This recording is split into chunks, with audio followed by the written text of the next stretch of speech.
যেটা তাহস না কেন আয় ফিরতুম প্রয়োজন মরে যাই তোরা মারিয়ে না। ফেসবুক লাইভে চট্টগ্রামে ওসিকে পেটানোর হুমকি, অভিযুক্ত সাজ্জাদের বিরুদ্ধে হত্যা, চাঁদাবাজি সহ নানা অভিযোগ। গ্যাসের অবৈধ সংযোগে কমছে না সিস্টেম লস, সংযোগ বিচ্ছিন্নে তিতাসের অভিযানকে নাটক আখ্যা দিল ক্যাব। অভিযোগ এনে তিতাসের বিরুদ্ধে ব্যবস্থা নেওয়া, আর এটা কাটার দায়িত্ব সরাসরি বিআরসি নিজের দায়িত্বে আইন প্রয়োগকারী সংস্থাকে দিয়ে নিজে প্রয়োজন হলে আর্মি নিয়োগ করবে। আন্তর্জাতিক বাণিজ্য মেলায় মেলেনি আশানুরূপ রপ্তানি সাফল্য, আসবাবপত্রে বাড়তি ভ্যাটে কমেছে ক্রয় দেশ। এবং বিপিএল বিতর্কে ক্ষুণ্ণ দেশের ভাবমূর্তি, মন্তব্য সাবেকদের, আগামীতে বিদেশি ক্রিকেটার না আসার শঙ্কা। বাইরের প্লেয়াররা কিন্তু খুব বাজেভাবে ক্রিটিসাইজ করবে, এমন হবে যে একটা সময় বাংলাদেশে কেউ খেলতে আসতে যাবে না।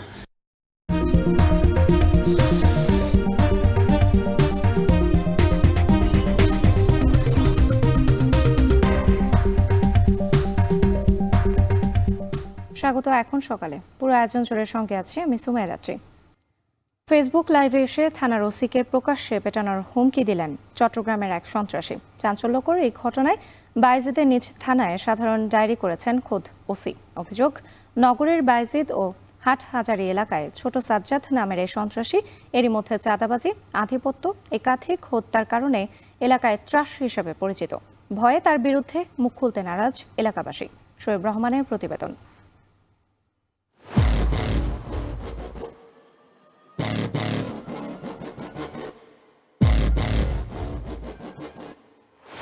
হাতে আগ্নেয়াস্ত্র নিয়ে কালো মাইক্রোবাস থেকে নামলেন কয়েকজন যুবক। হেঁটে সিসিটিভির আওতার বাইরে চলে গেলেন।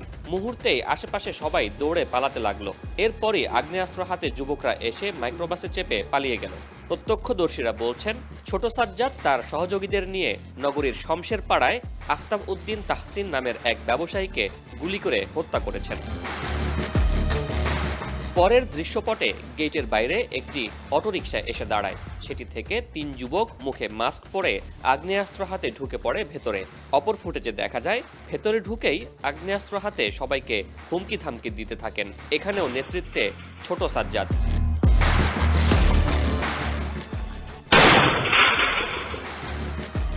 আরেকটি ফুটেজে দেখা যায়, দলবল নিয়ে আগ্নেয়াস্ত্র ও ধারালো অস্ত্র হাতে হেঁটে যাচ্ছেন বেশ কিছু যুবক, যাদের দুজনকে আরেকটি ফুটেজে দেখা যায় একটি সিঁড়ি বেয়ে ধারালো অস্ত্র হাতে নেমে যেতে। পরের মুহূর্তে গুলির আওয়াজ, গুলি করার সে দৃশ্য ধরা পড়ে আরেকটি ক্যামেরায়। সাম্প্রতিক এসব ঘটনায় নাম এসেছে বায়েজিদ অক্সিজেন এলাকার ত্রাস ছোট সাজ্জাদের, যে বিদেশ পলাতক সাজ্জাদ হোসেনের সহযোগী বলে এলাকায় পরিচিত। মঙ্গলবার এই ছোট সাজ্জাদ ফেসবুক লাইভে এসেই বায়েজিদ থানার ভারপ্রাপ্ত কর্মকর্তা আরিফুর রহমানকে প্রকাশ্যে পেটানোর হুমকি দেন। প্রয়োজনে মারা যাবেন, তবুও পুলিশের কাছে হার মানবেন না বলেও প্রতিজ্ঞা করেন। ওসিকে মারার এমন হুমকিতে চাঞ্চল্য তৈরি হয়েছে পুরো নগরী জুড়ে। কুড়োর রায় আইন পর্যন্ত কুড়োর সুষ্ঠু বিচার হবো, তোরা বাঁচে যাবে। যদি সুষ্ঠু বিচার নোয়া তোরা আইনের হানানো যদি ইয়া ফাঁকি আইনে জজ গই তোরা আর তখন বাঁচি থাকতে নি। যেটা তাহস না কেন আয় তোনারি নেন্ডা করে ফিরতুম প্রয়োজন মরে যাই তোরা মারিয়ে না। এই ঘটনায় নিজ থানায় সাধারণ ডায়েরি করতে হয়েছে খোদ ওসিকে।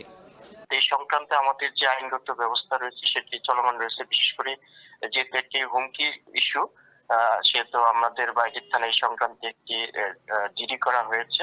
আমাদের একাধিক টিম মাঠে রয়েছে, অতি দ্রুতই তাকে আমরা আইনের আওতায় নিয়ে আসতে সক্ষম হবে বলে আমরা বিশ্বাস করি। পুলিশ জানায়, গত 2 দিন আগে নগরীর বায়েজিদ থানায় অভিযান চালিয়ে তার সহযোগী 6 জনকে অস্ত্রসহ আটক করা হয়েছে। মাসখানেক আগে অক্সিজেন এলাকায় একবার সাজ্জাদকে গ্রেফতার করতে গেলে গুলি করতে করতে পালিয়ে যায়। সে ঘটনায় আহত হন বেশ কয়েকজন। তার বিরুদ্ধে হাটহাজারী বায়েজিদ থানায় একাধিক চাঁদাবাজি ও হত্যা মামলা আছে। তার বিরুদ্ধে যেহেতু একাধিক হত্যা, চাঁদাবাজি এবং বিভিন্ন ধরনের জঘন্যতম অপরাধের যে মামলা রয়েছে, সেগুলো সংক্রান্তে যে আইনগত ব্যবস্থা, বিশেষ করে তাকে গ্রেপ্তার পূর্বক আদালতে সুপর্দ করার যে প্রক্রিয়াটা রয়েছে সে ব্যাপারে আমরা কাজ করছি। তবে লাইভে পুলিশ হেফাজতে নির্যাতনের কারণে স্ত্রীর গর্ভের সন্তানের মৃত্যুর অভিযোগ করেন সাজ্জাদ। এ ঘটনায় আদালতে ওসির বিরুদ্ধে অভিযোগ দায়ের করেছেন তার স্ত্রী। শোয়েব রহমান, এখন, চট্টগ্রাম। গ্যাস সংকট আর লিকেজে ভরা পুরনো পাইপের কারণে ঠিকমতো মিলছে না গ্যাস। ইট পাথরে চাপা পড়া লাইন সংস্কারে অপারগ তিতাস। অবৈধ সংযোগে বেড়েই চলছে সিস্টেম লস। অস্বীকার করছেন না নিজেদের কর্মকর্তাদের জড়িত থাকার বিষয়টিও। এসব কারণেই প্রাতিষ্ঠানিকভাবে গ্রাহক সেবায় তিতাস ব্যর্থ বলে মত বিশেষজ্ঞদের। তবে পাইপলাইন প্রতিস্থাপন অসম্ভব নয়। বিস্তারিত জানাচ্ছেন নাছের মাহবুব। পুরান ঢাকার নবাবপুরের এই বাড়ির গ্যাস সংযোগ নেওয়া হয়েছিল ১৯৭৮ সালে। পাইপে নেই গ্যাসের ছিটেফোঁটাও, ভেতরে পানির খলখল শব্দ। বাড়ির মালিক নিজেই সংযোগ খুলে দেখাচ্ছিলেন তার প্রমাণ। নবাবপুর এলাকার প্রতিটি বাড়ির গ্যাস সংযোগই ১৯৮০ সালের আগে নেয়া। সংকটের কারণে অন্যদিকে যখন গ্যাসের চাপ কমে এ এলাকায় তখন থাকে না একেবারেই। মাঝে মাঝে গ্যাসের লাইনে পানিরও অস্তিত্ব পাওয়া যায়। হাওয়া মানে এর লাইনের ভিতরে পানি, প্রচুর পানি। এখনো তো খুললাম, দেখলেন লাইনের শব্দ হচ্ছে, ফটফট ফটফট শব্দ, কিন্তু কখনো কোনো গ্যাসই আসে না। তবে সম্প্রতি লিকেজে ভরা ১ ইঞ্চি পাইপ সংস্কারের দাবি নিয়ে তিতাসের কাছে গেলে যথাযথ উদ্যোগের আশ্বাস পাননি বলে অভিযোগও রাজধানীবাসীর। সার্ভে টিম এখানে এসেছিল, এসে দেখা করে দেখেছে, কিন্তু ডিটেক্ট করতে পারেনি। না করার কারণে তারা বলেছে যে এটা আপনারা যদি নিজস্ব খরচে এটা রোড 2 ইঞ্চি লাইন করতে চান তাহলে সমস্ত নিজের খরচে করতে হবে। তিতাসও বলছে পাইপে লিকেজ ও অবৈধ সংযোগ এই দুই কারণে কমছে না সিস্টেম লস, যার হার ৮ থেকে ১২% পর্যন্ত। এর মধ্যে কোথাও পাইপের বয়স হয়ে গেছে ৩০ থেকে ৫০ বছর পর্যন্ত। রাজধানীর ইট পাথরে চাপা পড়া পাইপে কোথায় লিকেজ আছে তা বের করা এখন বড় চ্যালেঞ্জ তিতাসের জন্য। আর প্রায় অসম্ভব সঞ্চালন লাইনের সংস্কার কাজ। সবসময় কোথাও থেকে ইনফরমেশন যদি পাই যে এক জায়গায় লিক হচ্ছে, সাথে সাথে আমরা মেরামত করি। আমাদের ইমার্জেন্সি সেল আছে।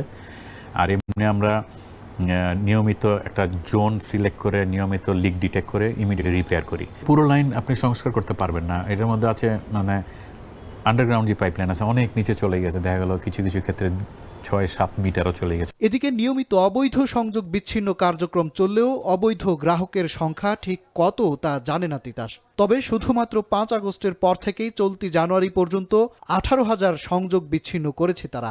কর্মকর্তাদেরও অবৈধ সংযোগের সঙ্গে জড়িত থাকার কথাও অস্বীকার করলেন না তিতাসের এমডি। আমরা প্রচুর লাইন কাটছি, আবার লেগে যাচ্ছে। এটা অস্বীকার করার কোনো উপায় নেই যে লেগে যাচ্ছে। কিছু মানে যারা ইউজার তারা ওই জায়গার সাথে কিছু কন্ট্রাক্টরের যোগ সাজায়, কিছু আছে আমাদের ইন্টারনাল লোকেরও যোগ কিছু কিছু ক্ষেত্রে পাওয়া যায়। সেক্ষেত্রে আমরা তদন্ত করি, করে আবার শাস্তির আওতায় আনি। তবে বিতরণ লাইন সংস্কারের দায়িত্ব তিতাসকেই নিতে হবে জানিয়ে জ্বালানি বিশেষজ্ঞরা বলছেন আন্তর্জাতিক মানদণ্ড মেনে বসানো সঞ্চালন লাইনও প্রতিস্থাপনযোগ্য। একজন গ্রাহক যখন একটা গ্যাস বিল দেয়, এই টাকার মধ্যে এবং ট্রান্সমিশন ডিস্ট্রিবিউশনের যে উন্নয়ন সেটার বাজেট থাকে। পাইপলাইন যে রুট দিয়ে যাওয়া হয় সেই আমরা রুট সার্ভে করি, সেই রুটের ৮ মিটারের এই পাশে কোনো স্থাপনা হয় না। এগুলোকে তারা মেরামত এবং রিপ্লেস করা টেকনিক্যালি সম্ভব এবং তারা এটা করতে বাধ্য। এদিকে বছরের পর বছর দুর্নীতিবাজ কর্মকর্তাদের আশ্রয় দিয়ে তিতাস গ্রাহক সেবায় ব্যর্থ হয়েছে বলে মত ক্যাব উপদেষ্টা শামসুল আলমের। সংযোগ বিচ্ছিন্নকে নাটক মন্তব্য করে তিনি বলেন, সিস্টেম লস না কমার দায় তিতাসকেই নিতে হবে প্রাতিষ্ঠানিকভাবে। নাকি অবৈধ গ্যাস নেটওয়ার্কই আছে, এরকম কথাবার্তাও সেই 2015 সালের আদেশে আছে। সেই আদেশের উপর ভিত্তি করে সেই আদেশ বাস্তবায়ন না করার অপরাধে 1 নম্বর, 2 নম্বর হচ্ছে যে অবৈধ সংযোগ এখন পর্যন্ত বিদ্যমান আছে, এই সবগুলো তিতাসের বিরুদ্ধে অভিযোগ এনে তিতাসের বিরুদ্ধে ব্যবস্থা নেওয়া। আর এটা কাটার দায়িত্ব সরাসরি বিআরসি নিজের দায়িত্বে আইন প্রয়োগকারী সংস্থাকে দিয়ে নিজে প্রয়োজন হলে আর্মি নিয়োগ করবে দরকার হলে। আন্তর্জাতিক মানদণ্ডে কারিগরি সমস্যার কারণে একটি কোম্পানির সিস্টেম লস থাকতে পারে 2% আর বিতরণ লাইনে হতে পারে সর্বোচ্চ 0.25%। কিন্তু বাংলাদেশে গ্যাস বিতরণ সংস্থাগুলোর সিস্টেম লস বছরের পর বছর বেড়ে গিয়ে ঠেকেছে গড়ে 10%। মাঝার মাহবুব, এখন ঢাকা। ঢাকা আন্তর্জাতিক বাণিজ্য মেলায় মিলছে না আশানুরূপ রপ্তানি সাফল্য। এবার আসবাবপত্রকে বর্ষপণ্য ঘোষণা করা হলেও মেলার শেষ পথে বিশ্ববাজারে এর খুব একটা সাড়া মেলেনি। এবারের মেলায় বাংলাদেশের সাথে রপ্তানি বাণিজ্য শীর্ষে থাকা দেশগুলোর আগ্রহ খুব কম। অর্থনীতিবিদরা মনে করেন অর্থনৈতিক অস্থিরতায় সরকার ভ্যাট কমাতে পারছে না। ধারাবাহিকভাবে গণতান্ত্রিক সরকার কাজ করলেও এই সংকট কমতে পারে বলে ধারণা তাদের। বিস্তারিত মিয়া আমিরুলের প্রতিবেদনে। পরিচিতি ঢাকা আন্তর্জাতিক বাণিজ্য মেলা, তবে নামের সাথে আন্তর্জাতিকতা কতটা প্রশ্ন থেকে যায়। অর্থনৈতিক কার্যক্রম সম্প্রসারণ ও বাংলাদেশি পণ্যের রপ্তানি বৃদ্ধিতে জোর দেওয়া হয় এবারের বাণিজ্য মেলায়। দেশীয় ৩৫১টি প্রতিষ্ঠানের পাশাপাশি অংশ নেয় ৭ দেশের ১১ প্রতিষ্ঠান। তবে বাংলাদেশের রপ্তানি বাণিজ্যের শীর্ষে থাকা দেশগুলোর মধ্যে শুধু ভারতের স্টল রয়েছে মেলায়। আর যাদের সাথে বিশ্ববাজারে প্রতিদ্বন্দ্বিতা করতে হয় বাংলাদেশকে, সেসব দেশগুলোর এই মেলার প্রতি আগ্রহ কম।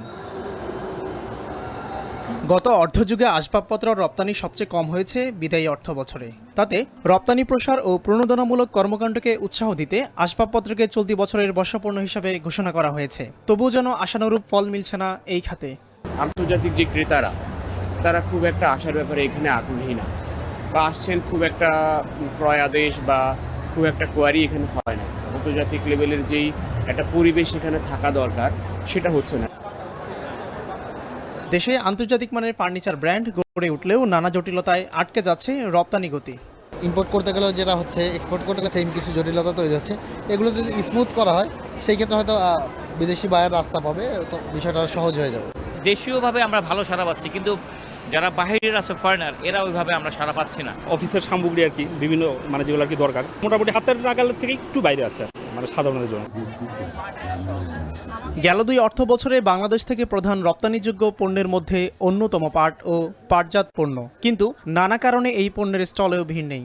দেশীয় এবং বাইরের বিভিন্ন ক্রেতা দর্শনার্থী এখানে আসছে, আমাদের পণ্যগুলো দেখছে। এসএমই পণ্যের স্টলেও একই চিত্র। জিআই পণ্য, ঢাকায়া জামদানি, শতরঞ্জির প্রতি ক্রেতা আকর্ষণ থাকলেও আশানুরূপ রপ্তানি ক্রয়াদেশ মিলছে না। কাস্টমার এসেছে, বাস কাস্টমার ২-১ পিস কেনার জন্য, কোনো অর্ডারের জন্য না। মনে হয় আন্তর্জাতিক বাজারে যারা কাস্টমার, আমাদের যারা বায়ার, তারা এই ইনফরমেশনটা অ্যাওয়ার না এই বিষয়ে। আমাদের বাংলাদেশে এত সুন্দর সুন্দর জামদানি হয়, এটা আসলে জানানো দরকার সবাইকে। এদিকে ইলেকট্রনিক্স পণ্য বিশ্ববাজারে কেমন সাড়া মিলছে সেটা নিয়ে আছে বিভিন্ন মত। বিদেশি ক্রেতা সমাগম কম মনে করছেন কেউ কেউ, তবে এর মাঝেও আছে কিছুটা স্বস্তি। আমাদের পণ্যগুলো পৌঁছে দেওয়া, সেই টার্গেট আলহামদুলিল্লাহ আমরা এই শতভাগ পূরণ করার জন্য সর্বোচ্চ প্রচেষ্টায় আছি, এবং কি আশা করছি এবারে বাণিজ্য মেলার পরে এর ধারাবাহিকতা আরও বৃদ্ধি পাবে। অর্থনীতিবিদরা মনে করেন দেশের সার্বিক অস্থিরতায় বহির্বিশ্বে রপ্তানি ক্রয়াদেশে সাড়া কম হতে পারে। ধারাবাহিকভাবে গণতান্ত্রিক সরকার কাজ করলে এই সংকট কমতে পারে বলে মন্তব্য করেন তারা। এই সরকারটা যদি স্থিরশীল হতো, তারা যদি মনে করতো যে এই চুক্তিটা করার পরে আমাদের এই চুক্তি টিকবে, এটা গণতন্ত্র, তাইলে দেখবেন সারাটা ব্যাপক হতো। কুটির শিল্প বা এই ধরনের শিল্প, কারণ আমাদের হস্তশিল্প, এগুলাকে প্যাট্রোনাইজ ব্যাপকভাবে করে এগুলাকে ব্যাপকভাবে রপ্তানি করা।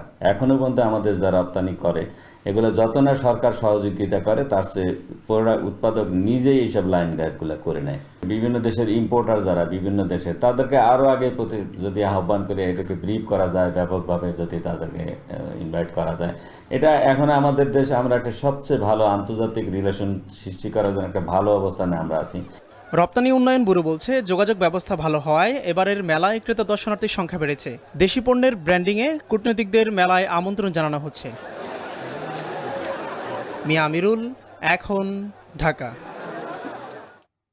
বেনাপোল আন্তর্জাতিক চেকপোস্ট দিয়ে পাসপোর্ট যাত্রী কমেছে আশঙ্কাজনক হারে। ভারতীয় দূতাবাস বেশিরভাগ ভিসা বন্ধ করে দেয় এমন পরিস্থিতি। এতে দুদেশের ব্যবসা বাণিজ্য ও পর্যটন শিল্পে অচলাবস্থা তৈরি হয়েছে। এনামুল হকের ক্যামেরায় রিপন হোসেনের প্রতিবেদন। বেনাপোল পেট্রাপোল আন্তর্জাতিক ইমিগ্রেশন চেকপোস্টে এখন শুনশান নিরাপত্তা। যাত্রীদের ভ্রমণ কর বাবদ প্রতি বছর যেখানে বাংলাদেশের ১৮২ কোটি টাকা রাজস্ব আয় হতো, এখন সেখানে সে আয় নেমেছে তলানিতে। ৫ আগস্টের আগে প্রতি মাসে যেখানে প্রায় ১৫ কোটি টাকা রাজস্ব আয় হতো, এখন তা নেমে এসেছে মাত্র ৩ কোটি টাকায়। বেনাপোল থেকে কলকাতার দূরত্ব কম হওয়ায় প্রতিদিন প্রায় ৫,০০০ মানুষ এই পথে যাতায়াত করতেন। মেডিকেল ভিসা নিয়ে ভারতে যেতেন বেশিরভাগ মানুষ। তবে ভিসা জটিলতায় এখন সেই সংখ্যা নেমে এসেছে মাত্র ৬০০ থেকে ৭০০ জনে।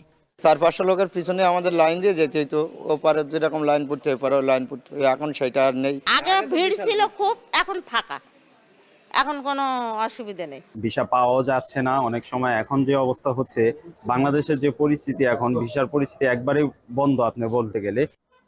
যাত্রী সংকটে সবচেয়ে বিপাকে পড়েছেন পরিবহন ব্যবসায়ীরা। দোকানপাট ও অন্যান্য ব্যবসা যাত্রীর উপর নির্ভরশীল অনেকেই হারিয়েছেন আয়ের পথ। পুরনো ভিসা যা আছে, কয়েকজনের পুরনো ভিসায় হয়তো ওনারা যাওয়া আসা করছে। 50,000 যাচ্ছে না, 100 আসছে, খুব কম। কাজ নেই বললে চলে বর্ডারে। যাত্রী তো নেই মোটেই। তারপর কথা আছে যে আমরা তো হচ্ছে এই সব ঝুল ঝামেলার জন্য তো আমাদের খাওয়া দাওয়াই বন্ধ হয়ে যাচ্ছে হিসেবে। আমদানি ও রপ্তানির সাথে জড়িত কর্মকর্তারা বলছেন, যাত্রী সংকটে এই ধাক্কা কেবল বাংলাদেশের ওপর নয়, ভারতের পশ্চিমবঙ্গের ব্যবসা বাণিজ্য ও পর্যটন শিল্পেও প্রভাব পড়েছে। এখন ব্যবসার কথা কি বলবো, ব্যবসা তো আগে ছাড়া তো এখন খারাপ আছে। মাল আসছে কম, মানে এক্সপোর্টও কম, ইম্পোর্টও কম, দুই দেশেরই কম। গাড়ি চলছে কিন্তু আগের তুলনায় মালটা একটু কম। বাংলাদেশের যত যাত্রী না যাওয়াতে ইন্ডিয়ার কলকাতার উপরও যতটুকু প্রভাব পড়ছে, বাংলাদেশের উপর বর্ডার সীমান্তের উপর ততটুকু প্রভাব পড়ছে। ইন্ডিয়ান যাত্রীরাও খুবই কম, বাংলাদেশ যাত্রীরাও খুবই কম। বর্তমানে মেডিকেল, স্টুডেন্ট ও ট্রানজিট ভিসা চালু থাকলেও সেগুলো পাওয়া খুবই কঠিন হয়ে দাঁড়িয়েছে। সব ধরনের ভিসা চালুর দাবি জানিয়েছেন যাত্রীরা। এখন যশোর। দেশের কৃষি যন্ত্রাংশের বাজারে বড় যোগানদাতা বগুড়ার ফাউন্ড্রি ও ইঞ্জিনিয়ারিং। তবে আধুনিক কৃষি যন্ত্রের চাহিদা বাড়ায় প্রতিযোগিতায় টিকে থাকতে পরিবর্তন আসছে যন্ত্রাংশ তৈরির পদ্ধতিতে। তবে কাঁচামাল আমদানির জটিলতা কমাতে সরকারি অনুদানের দাবি তাদের। সাইফুল ইসলাম সাগরের ক্যামেরায় আরও জানাচ্ছেন রাজীব সেলিম। বগুড়ায় তৈরি টিউবওয়েল, সেচ পাম্প, লাইনার, পিস্টন, ফিল্টার সহ বিভিন্ন কৃষি যন্ত্রাংশ শুধু দেশের বাজারেই নয়, রপ্তানি হচ্ছে বিদেশেও। দেশের কৃষি যন্ত্রপাতির 70% যোগান দেয় এই জেলা। কিন্তু আধুনিক কৃষি যন্ত্রপাতির ব্যবহার বাড়ায় বাজারেও বেড়েছে প্রতিযোগিতা। আধুনিকতার ছোঁয়া লাগায় বাজারে কিছুটা ভাটা পড়তে শুরু করেছে। যন্ত্রাংশের দেশীয় বাজার ধরে রাখতে বসানো হচ্ছে induction furnace, vertical sealing, shot ব্লাস্টের মতো আধুনিক যন্ত্রপাতি। বগুড়াতে একসময় সেন্ট্রিফিউগাল পাম্প দিয়ে আসলে বিপ্লবটা শুরু আমাদের বগুড়ায়, কিন্তু এই মুহূর্তে সেন্ট্রিফিউগাল পাম্পের চাহিদাটা খুব কমে গেছে। কারণ যেহেতু টেকনোলজি ডেভেলপ করেছে, আগে ধরেন শ্যালো মেশিন যেখানে চলতো সেই জায়গায় এখন আমরা বরেন্দ্রে চলে আসছে আপনার ডিপ প্রজেক্ট নিয়ে। কৃষি যন্ত্রাংশ যে মধ্যে লাইনার, তারপরে সাইন্টিফিক্যাল পাম্প, এগুলো তৈরি করতাম আগে। এগুলোতে দিনের পর্যায়ে আপনার সাবমার্সিভ পাম্পের কারণে বাজারে আমাদের প্রবলেম তৈরি হয়ে যায়। কৃষি যন্ত্রাংশের বাজারে ফাউন্ড্রি ও ইঞ্জিনিয়ারিংয়ের প্রভাব ধরে রাখতে এ শিল্পে চলছে উন্নয়ন কাজ। কারখানাগুলোতে আনা হচ্ছে আধুনিক যন্ত্রপাতি। তবে মূলধন সংকট ও কাঁচামাল আমদানির জটিলতায় উচ্চ সুদে ঋণ নিতে হচ্ছে উদ্যোক্তাদের। এলসির উপর নির্ভরশীলতা, এলসিতে বর্তমানে একটু সমস্যা, যার কারণে মার্কেটের রেটটা খুব ফ্ল্যাকচুয়েট করতেছে। যে দ্রব্যমূল্যের দাম আসলে বেড়ে গেছে অনেক, আমাদের এই লোহার দাম অনেক বাড়ছে। প্রতিযোগিতায় টিকে থাকতে উদ্যোক্তাদের সব ধরনের সহযোগিতা করছে সরকার, জানালেন বিসিক কর্মকর্তা। সরকারি যে সক্ষমতা বা সরকারি যে সহযোগিতা, সেটা আমাদের বিসিক থেকে আমাদের উপর যে অর্পিত দায়িত্ব, সেটা আমরা যথাযথভাবে উদ্যোক্তাদের জন্য আমরা কাজ করে যাচ্ছি। বগুড়ার যন্ত্রাংশ শিল্পের আধুনিকায়ন শুধু এই অঞ্চলের অর্থনীতিই নয়, দেশের কৃষিখাতের প্রবৃদ্ধিতেও রাখবে গুরুত্বপূর্ণ ভূমিকা। রাজীব সেলিম, এখন, বগুড়া। পরিবহন শ্রমিকদের কর্মবিরতি প্রত্যাহারের পর দক্ষিণাঞ্চলের দেশগুলোতে কাজে যোগ দিয়েছেন বাস শ্রমিকরা। ভোর থেকে বাস টার্মিনাল থেকে বাস চলাচল স্বাভাবিক রয়েছে।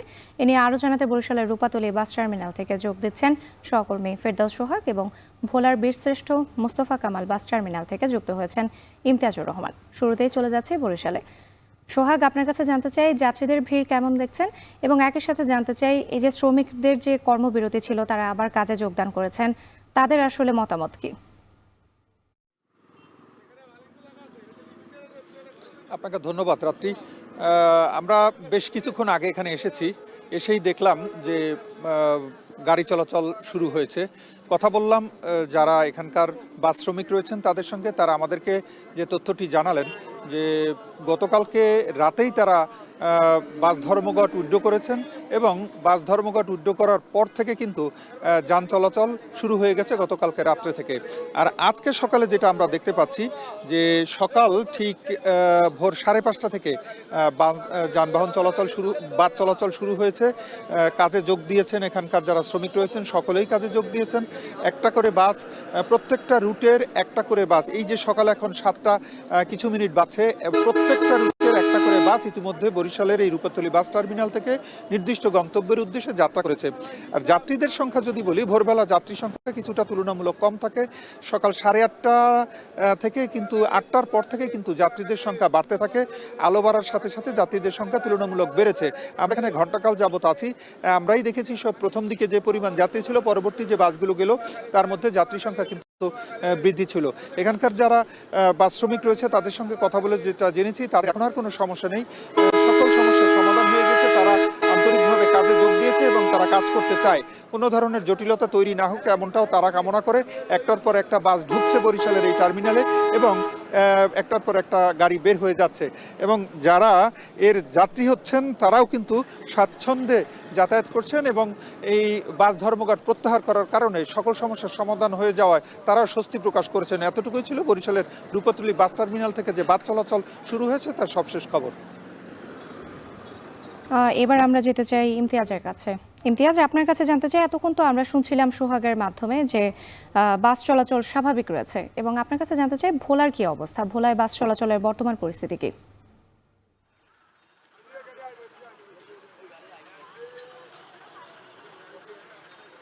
রাত্রি গতকালকে যেই ভোলার সিএনজি চালক এবং বাস মালিক সমিতির স্টাফদের সাথে যে ধাওয়া পাল্টা দেওয়া এবং অপ্রীতিকর ঘটনা ঘটেছিল এবং বাস এবং সিএনজিতে যে অগ্নিসংযোগ দেওয়ার ঘটনা ঘটেছিল তা দিনব্যাপী চললেও কিন্তু গতকাল সন্ধ্যা 7:30টায় নাগাদ ভোলা বাস মালিক সমিতি এবং সিএনজি চালকদের সাথে এবং ভোলার যেই বাকি যে রাজনৈতিক দল সহ অন্যান্য যেই শ্রমিকরা রয়েছে তাদের সাথে ভোলা জেলা প্রশাসক কার্যালয়ে কিন্তু ভোলার জেলা প্রশাসক আজাদ জাহান একটি বৈঠকে বসেছিলেন। প্রায় 3.5 ঘন্টা বৈঠক শেষে কিন্তু দুই পক্ষের সমঝোতার মাধ্যমে একটি আলোচনা সাপেক্ষে কিন্তু যেই সমস্যা ছিল যা সমাধান করার কথা সমাধান করেছেন এবং তারপর কিন্তু ভোলার যে অভ্যন্তরীণ রুটে বাস চলাচল যে ধর্মঘট রেখেছিল ভোলা বাস মালিক সমিতি তা প্রত্যাহার করেছেন ভোলা বাস মালিক সমিতির সভাপতি।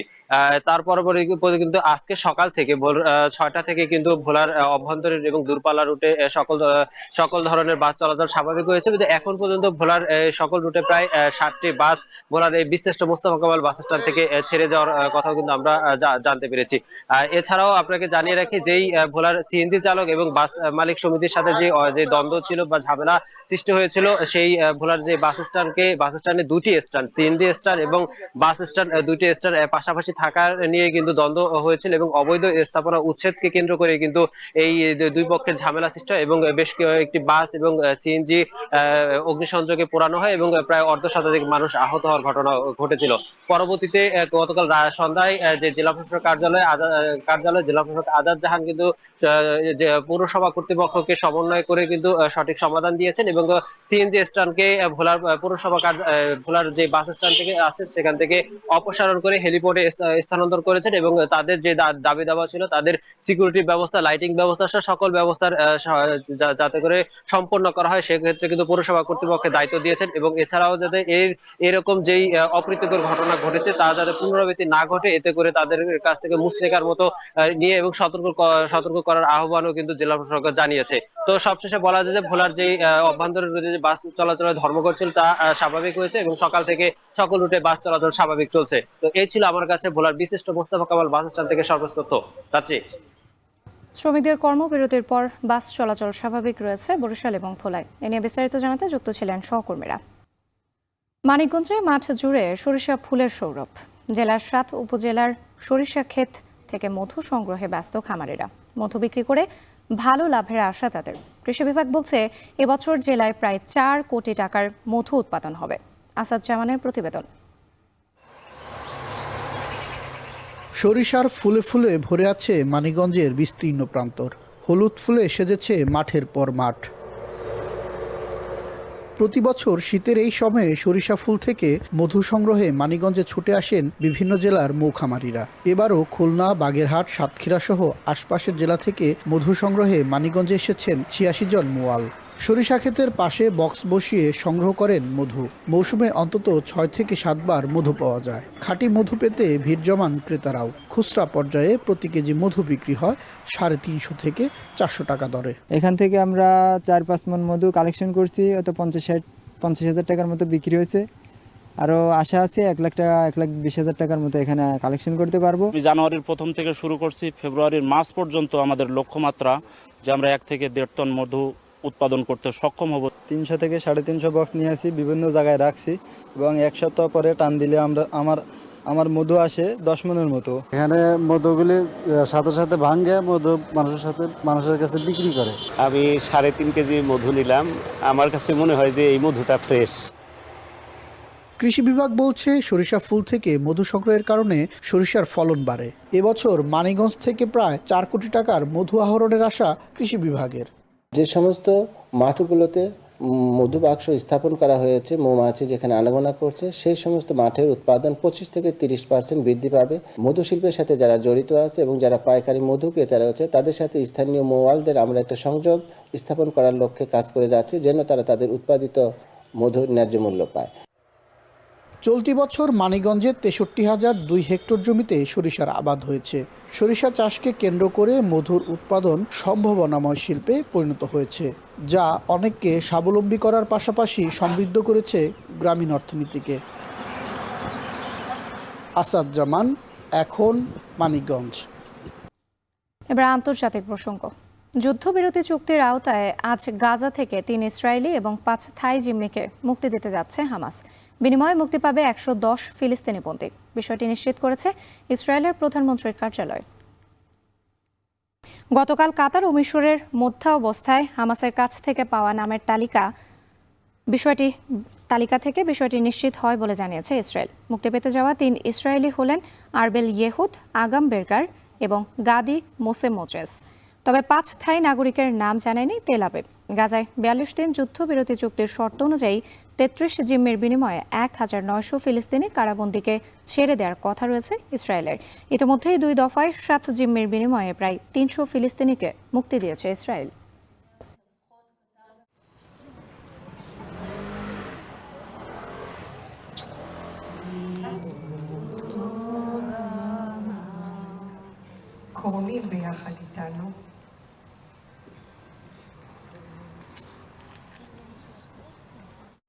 অনিয়মিত অভিবাসীদের বৈধ করার প্রক্রিয়া আরও কঠোর করেছে ফ্রান্স। গেল 23 জানুয়ারি ফরাসি স্বরাষ্ট্রমন্ত্রী অভিবাসন সংক্রান্ত নতুন সার্কুলার ইস্যুর পর চরম উদ্বেগ উৎকণ্ঠায় দিন পার করছেন স্থায়ী বসবাসের অনুমতি পাওয়ার অপেক্ষায় থাকা হাজার হাজার বাংলাদেশি। নতুন আইনে বলা হয়েছে, বিশেষ বিবেচনায় বৈধতার ক্ষেত্রে বসবাসের সময় ও শর্ত বুদ্ধির পাশাপাশি যোগ দিয়েছে ফরাসি ভাষার দক্ষতা অর্জন। বিস্তারিত সতীর্থ কর্মকারের প্রতিবেদনে। ফ্রান্সে অনিয়মিত অভিবাসীদের বৈধকরণের সবচেয়ে প্রচলিত উপায়ের একটি সার্কুলার ভালস। 2012 সালে তৎকালীন স্বরাষ্ট্রমন্ত্রী ম্যানুয়েল ভালসের চালু করা এই পদ্ধতি অনুসরণ করে দেশটিতে স্থায়ী বাসিন্দা হয়েছেন 34,000-এরও বেশি অনিয়মিত অভিবাসী, যার মধ্যে রয়েছেন প্রবাসী বাংলাদেশিরাও। ভাষাটার উপরে বিশেষ করে গুরুত্ব দিচ্ছি, যাতে করে তাদের সার্টিফিকেটটা তারা চাইবে দেখার জন্য যে তাদের লেভেলটা কীরকম রয়েছে এবং ফ্রান্সের মূলনীতিগুলো মানছে কিনা সেই জিনিসটা তারা দেখবে। প্রেশার ক্রিয়েট করা, দুইটা উদ্দেশ্য, তাদেরকে মানিয়ে নেওয়া এই সোসাইটির সাথে এবং বিশেষ যারা ক্যাটাগরিতে যারা কাজ করে, বিশেষত্ব যাদের আছে, যারা বিশেষভাবে এই সমাজের সাথে সম্পৃক্ত আছে এবং বিশেষভাবে গুরুত্বপূর্ণ সেক্টরগুলোতে কাজ করে, আসলেই তাদেরকে কার্ড দেওয়ার প্রয়োজন। এই দৃষ্টিকোণ থেকে তারা যারা গুরুত্বপূর্ণ তাদেরকে কার্ড দেবে, যারা গুরুত্বপূর্ণ না, নিজেকে প্রমাণ করতে পারে না, তারা কার্ড পাবে না। আগের সার্কুলার অনুযায়ী 3 বছর বা এর বেশি সময় ফ্রান্সে অবস্থান করে কাজের অনুমতি সাপেক্ষে বৈধ হওয়ার সুযোগ পেতেন অনিয়মিত অভিবাসীরা। এছাড়া দীর্ঘমেয়াদে ফ্রান্সে বসবাস এবং পরিবারের সহায়তায় বৈধ হওয়ার সুযোগ ছিল তাদের। যদিও গেল 23 জানুয়ারি এই নিয়ম বাতিল করে অভিবাসন সংক্রান্ত নতুন সার্কুলার জারি করেন ফ্রান্সের স্বরাষ্ট্রমন্ত্রী ব্রুনো রোতাইও, যেখানে বিশেষ বিবেচনায় বৈধতার ক্ষেত্রে বসবাসের সময় ও শর্ত বৃদ্ধি ছাড়াও ফরাসি ভাষার দক্ষতা অর্জন এবং আইনের প্রতি শ্রদ্ধাশীল থাকার শর্ত যোগ করা হয়েছে। Il y a la volonté de durcir les conditions de régularisation. Le message envoyé, c'est que ça sera plus difficile d'obtenir un titre de séjour pour des personnes qui sont en situation irrégulière en France. ফ্রান্সে অভিবাসীদের বৈধতার জন্য কাজ করা সমাজকর্মীরা বলছেন, নতুন এই সার্কুলারটি স্বরাষ্ট্রমন্ত্রীর অভিবাসন বিরোধী কঠোর মনোভাবের বহিঃপ্রকাশ, আর এতে বিপাকে পড়বেন কয়েক হাজার অনিয়মিত বাংলাদেশি কর্মী। তাই সচেতনতামূলক সেমিনার করে নতুন নিয়মের বিরুদ্ধে প্রতিবাদ জারি রেখেছে ফ্রান্সের বিভিন্ন সামাজিক সংস্থাও। সতীর্থ কর্মকার, এখন বিশ্ব।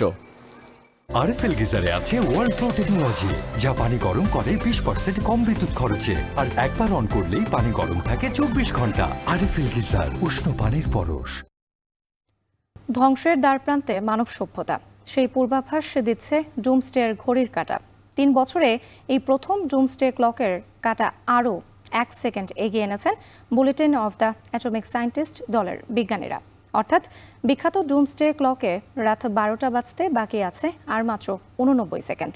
এর আক্ষরিক অর্থ বিগত যে কোনো বছরের তুলনায় 2025 সালে আরও নিকটে এসেছে মানব সভ্যতার চূড়ান্ত বিপর্যয়। সতীর্থ কর্মকারের আরও একটি প্রতিবেদন।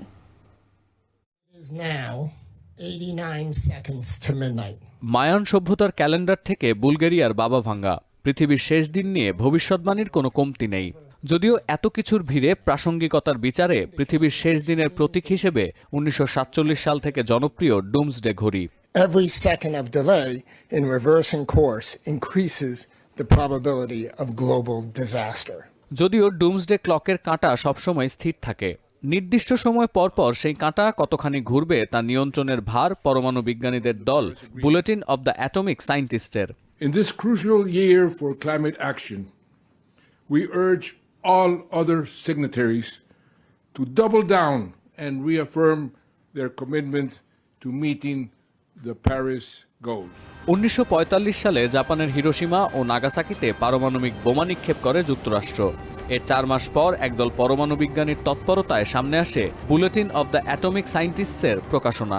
1947 সালে তাদের বুলেটিন প্রকাশ পায় ম্যাগাজিনে। প্রথম সংস্করণের প্রচ্ছদে স্থান পায় ডুমসডে ক্লক। পারমাণবিক প্রযুক্তির ভয়াবহতা সম্বন্ধে বিশ্ববাসীকে সচেতন করাই ছিল এর প্রধান লক্ষ্য। ডুমসডে ঘড়ি যখন প্রথম বিশ্বের সামনে আসে তখন ঘড়িতে সময় দেখানো হয় 11টা বেজে 53 মিনিট। এর 2 বছর পর প্রথমবারের মতো পরমাণু পরীক্ষা শুরু করে সোভিয়েত। তাই 1949 সালে ঘড়ির কাঁটা এগিয়ে যায় আরও 4 মিনিট। আর 1953 সালে যুক্তরাষ্ট্রের হাইড্রোজেন বোমা পরীক্ষার কারণে সময় এগিয়ে আসে আরও 1 মিনিট। মানবসৃষ্ট বিপর্যয়, যুদ্ধবিগ্রহ, পারমাণবিক বোমা ও অস্ত্রশস্ত্রের সক্ষমতা ইত্যাদি বিবেচনা করে আগানো বা পেছানো হয় এই কাঁটা। আক্ষরিক অর্থে ডুমসডে ক্লকে 12টা বাজা মানে মানব সভ্যতার ধ্বংস প্রায় অনিবার্য। 2020 থেকে 2022 পর্যন্ত ডুমসডে ক্লকে 12টা বাজতে বাকি ছিল 100 সেকেন্ড। 2023-24 সেই ব্যবধান কমে আসে 90 সেকেন্ডে। আর নতুন বছর 2025 এসে আরও 1 সেকেন্ড কমেছে ব্যবধান।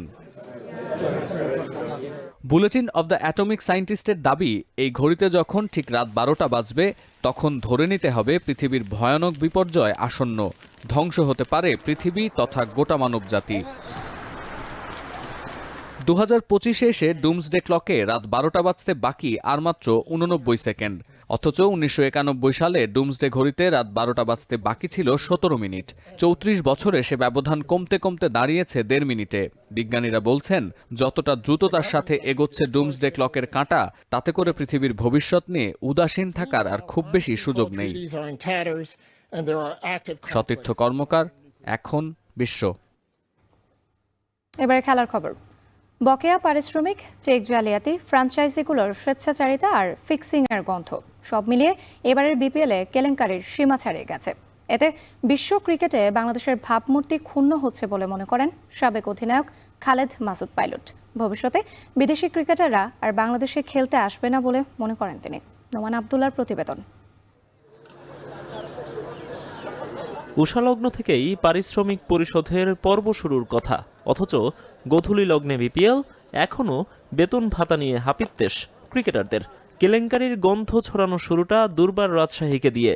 দিন গড়াতেই জানা গেল এই নগ্ন যাত্রায় তাদের সঙ্গী চিটাগাং কিংসও।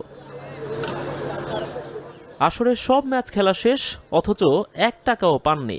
দুর্বার রাজশাহীতে এমন ক্রিকেটারও আছেন। ওদিকে আমন্ত্রিত বিদেশিদের 1 পয়সাও শোধ করেনি চিটাগাং। কেবল তাই নয়, অসহায় খাজা নাফি, জুবাইদ আকবরীদের বাড়ি ফেরার আকুতিটাও আমলে নেয়নি দলটি। পেশাদার ক্রিকেটাররা প্রাপ্য সম্মান আর পারিশ্রমিকটাই না পেলে ঠিক কোন যুক্তিতে খেলে বেড়াবেন মাঠের ক্রিকেটে? দিন শেষে তো আমরা প্লেয়াররা ক্রিকেট খেলি অবভিয়াসলি টাকার জন্য, এবং আমরা দেখেন যে দিন শেষে যদি পারিশ্রমিক না পায়, এটা প্রত্যেকটা প্লেয়ারের জন্যই খারাপ। একের পর এক মিথ্যে প্রতিশ্রুতি, বারবার চেক দেওয়ার নামে জালিয়াতি। দুর্বার রাজশাহীর স্বেচ্ছাচারিতার যেন সীমা নেই। ওদিকে ফিক্সিংয়ের গন্ধ নাকে লাগে পার ক্রিকেট সমর্থকদেরও। সব মিলিয়ে এবারের বিপিএল ক্রিকেট বিশ্বে বাংলাদেশের মান সম্মান যেন ধুলোয় মিশিয়েছে। এটা হাসি ঠাট্টার একটা টুর্নামেন্ট হয়ে গেছে আমার কাছে মনে হয়। শুধুমাত্র বিপিএল এর জন্য না, বাংলাদেশের ব্র্যান্ড ভ্যালুর জন্য কিন্তু খুবই খারাপ। বাইরের দেশের মানুষ, বাইরের প্লেয়াররা কিন্তু খুব বাজেভাবে ক্রিটিসাইজ করবে। এমন হবে যে একটা সময় বাংলাদেশে কেউ খেলতে আসতে যাবে না। অথচ আসর শুরুর আগে এবারের বিপিএল একেবারেই ব্যতিক্রমধর্মী আর বিতর্কমুক্ত হবে বলে উচ্ছ্বাসা দেখিয়েছিলেন বিসিবি সভাপতি। এমন কেলেঙ্কারির দায় এড়ানোর সুযোগ কই দেশের ক্রিকেটের নিয়ন্ত্রক সংস্থার? ক্রিকেট বোর্ডকে আমি দায়ী করবো এখানে, বিকজ ক্রিকেট বোর্ড যাদেরকে টিম দিয়েছেন তারা টিম পরিচালনা করার মতো তাদের আর্থিক সচ্ছলতা আছে কিনা, তাদের সেই ব্যাকগ্রাউন্ড আছে কিনা, ব্র্যান্ড ভ্যালুগুলো ডেভেলপ করার মতো তাদের কনসেপ্টগুলো আছে কিনা, সেই জিনিসগুলো কি দিতে পেরেছে কিনা। আপনি তো নিয়োগ তো ক্রিকেট বোর্ডই দিয়েছেন। যতটুকু প্রস্তুতি দরকার ছিল বা যতটুকু খুঁটিনাটি বিষয় নিয়ে দেখার প্রয়োজন ছিল সেটা হয়তো আমরা করতে পারিনি, সেই ব্যর্থতা হয়তো আমাদের। এবারের বিপিএল যা দেখিয়ে গেল তাতে পরের বিপিএল আয়োজনের আগে শতবার ভাবতে হবে সংশ্লিষ্টদেরকে, যেভাবে এখানে খেলতে আসার আগে ভাববেন বিদেশি ক্রিকেটাররাও। নোমান আব্দুল্লাহ, এখন ঢাকা। ঝালকাঠিতে খেলাধুলার প্রাণকেন্দ্র দুটি স্টেডিয়াম, অথচ দুটির অবস্থাই এখন বেহাল। ক্রীড়া সংস্থার আয়োজনে দীর্ঘদিন কোনো বড় টুর্নামেন্ট হচ্ছে না, বড় স্টেডিয়ামটি পরিণত হয়েছে গরুর চারণভূমিতে। কর্তৃপক্ষ বলছে দ্রুত মাঠ দুটি সংস্কার করে খেলাধুলার উপযোগী করা হবে। আল আমিন তালুকদারের প্রতিবেদন। ঝালকাঠির দুটি স্টেডিয়ামের মধ্যে পুরাতনটির অবস্থান থানা রোডে। 3 একর জমির ওপর গড়ে ওঠা স্টেডিয়ামটির দুটি গ্যালারি পরিত্যক্ত, অনুপযোগী খেলার মাঠও। তারপরও সেখানে অনুশীলন করে শিশু কিশোররা। এই মাঠেই আয়োজন হয় বিভিন্ন মেলাসহ রাজনৈতিক দলের সভা সমাবেশ। ফলে খেলোয়াড় তৈরিতে মাঠটি সেভাবে ভূমিকা রাখতে পারছে না। অন্যদিকে শহরতলির বিকনা এলাকায় 9.5 একর জায়গায় বীরশ্রেষ্ঠ শহীদ ক্যাপ্টেন মহিউদ্দিন জাহাঙ্গীরের নামে নির্মিত হয়েছে নতুন স্টেডিয়ামটি। তবে মূল শহর থেকে 2 কিলোমিটার দূরে হওয়ায় খেলার সময় স্টেডিয়ামে দর্শক খুঁজে পাওয়া যায় না। এছাড়া বছরের অধিকাংশ সময়ই এই স্টেডিয়ামে গরু চড়ান এলাকাবাসী। বর্তমানে ঘাসে ছেয়ে গেছে মাঠটি। এই স্টেডিয়ামটিও এখন খেলাধুলার প্রায় অনুপযোগী। খেলোয়াড় ও ক্রীড়া সংগঠকদের অভিযোগ, শহরের দুটি স্টেডিয়ামই জরাজীর্ণ, খেলাধুলার অনুপযোগী। নিষ্ক্রিয় জেলা ক্রীড়া সংস্থাও। রাজনৈতিক প্রোগ্রাম হয়েছে, মেলা হয়েছে, তার জন্য আমাদের মাঠটার অনেক ক্ষতি হয়েছে। এই মাঠে ক্রিকেট ফ্যাসিলিটি জিরো। আমাদের একটা উইকেট আছে, ক্রিকেট বোর্ড থেকে উইকেট করে দিছে, বাট সেটাও আমরা মেইনটেনেন্স করতে পারি না। আমাদের দাবি হচ্ছে যে এই মাঠটা আমাদের যাতে সুন্দর কাজ এবং আমরা ভালো মতো খেলাধুলা করে আমরা ভালো পর্যায়ে যেতে পারি। গত কয়েক বছরে স্টেডিয়াম দুটির সংস্কারের জন্য বারবার দাবি জানিয়েও ব্যর্থ হয়েছেন স্থানীয় ক্রীড়া সংগঠকরা। তাদের দাবি স্টেডিয়াম দুটি দ্রুত সংস্কারের। খুব দ্রুত যদি আপনার ক্রীড়া সংস্থা গঠন করা হয় তাহলে ঝালকাঠির ছেলে মেয়েদের মাধ্যমে খেলাধুলার সঞ্চার সৃষ্টি হবে। এদিকে জেলা প্রশাসন বলছে স্থানীয় পর্যায়ে বন্ধ থাকা খেলাগুলো ইতিমধ্যে চালু করা হয়েছে। মাঠ দুটি দ্রুত সংস্কার করে সব ধরনের খেলাধুলার উপযোগী করা হবে। জেলা ক্রীড়া সংস্থার বর্তমান যে কমিটিটি, সেই কমিটি তৈরি করার জন্য প্রস্তাবনা আমরা ঢাকায় পাঠিয়েছি। সেটা অনুমোদন পেলে আমরা কমিটির কার্যক্রম আরম্ভ করতে পারবো। এর পাশাপাশি ক্রীড়া সংস্থার মাঠকে সংস্কার করে খেলার উপযোগী করার কার্যক্রম গ্রহণ করা হবে। শিগগিরই স্টেডিয়াম দুটি ক্রীড়াপ্রেমী কিশোর তরুণদের পদচারণায় মুখর হয়ে উঠবে, এমনটাই প্রত্যাশা ঝালকাঠিবাসী। আল আমিন তালুকদার, এখন ঝালকাঠি। শেষ করছি এখন সকাল। যাওয়ার আগে শিরোনামগুলো আরও একবার। যেটা তাহস না কেন আয়ে পিটুম প্রয়োজন আমরে দেঙ্গুই তোরা মারিয়ে না। ফেসবুক লাইভে চট্টগ্রামে ওসিকে পেটানোর হুমকি, অভিযুক্ত সাজ্জাদের বিরুদ্ধে হত্যা, চাঁদাবাজি সহ নানা অভিযোগ। গ্যাসের অবৈধ সংযোগে কমছে না সিস্টেম লস, সংযোগ বিচ্ছিন্নে তিতাসের অভিযানকে নাটক আখ্যা দিল ক্যাব। তিতাসের বিরুদ্ধে অভিযোগ এনে তিতাসের বিরুদ্ধে ব্যবস্থা নেওয়া, আর এটা কাটার দায়িত্ব সরাসরি বিআরসি নিজের দায়িত্বে আইন প্রয়োগকারী সংস্থাকে দিয়ে নিজে প্রয়োজন হলে আর্মি নিয়োগ করবে। আন্তর্জাতিক বাণিজ্য মেলায় মেলেনি আশানুরূপ রপ্তানি সাফল্য, আসবাবপত্রে বাড়তি ভ্যাটে কমেছে ক্রয়াদেশ। এবং বিপিএল বিতর্কে ক্ষুণ্ণ দেশের ভাবমূর্তি, মন্তব্য সাবেকদের। আগামীতে বিদেশি ক্রিকেটার না আসার শঙ্কা। বাইরের প্লেয়াররা কিন্তু খুব বাজেভাবে ক্রিটিসাইজ করবে, এমন হবে যে একটা সময় বাংলাদেশে কেউ খেলতে আসতে যাবে না। এই ছিল এখন সকালের আয়োজনে। এখন টেলিভিশন ওয়েবসাইটে দেখতে ভিজিট করুন www.ekon.tv। এছাড়া ফেসবুকে দেখতে ভিজিট করুন facebook.com/tv.ekon এবং ইউটিউবে এখন টেলিভিশন দেখতে ভিজিট করুন youtube.com/c/ekontv।